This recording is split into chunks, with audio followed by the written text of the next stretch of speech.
आगे माई कोने भरुआ के अंगना उतरैया सजना। आगे माई कोने भरुआ के अंगना उतरैया सजना।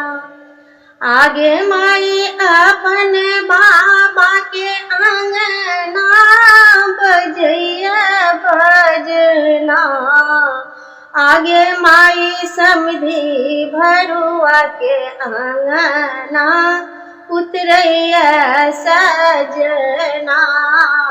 आगे माई समधी भरुआ के अंगना उतरैया सजना।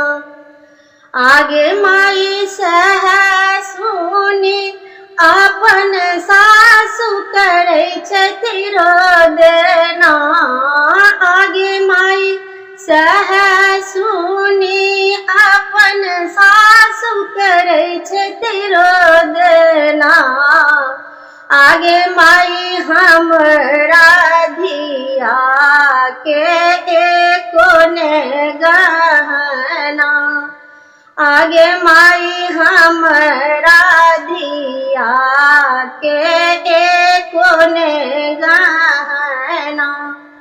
आगे माई सहसुनी दुल्हा गेला पटना। आगे माई सहसुनी दुल्हा गेला पटना।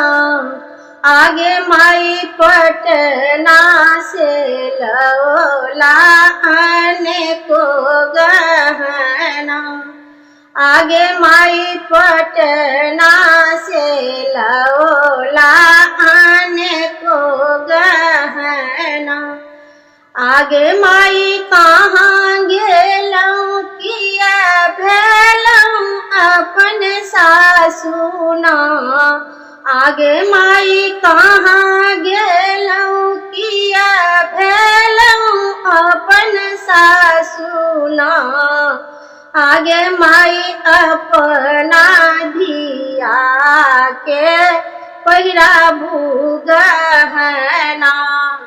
आगे माई अपना धिया के पहिराबू गहना।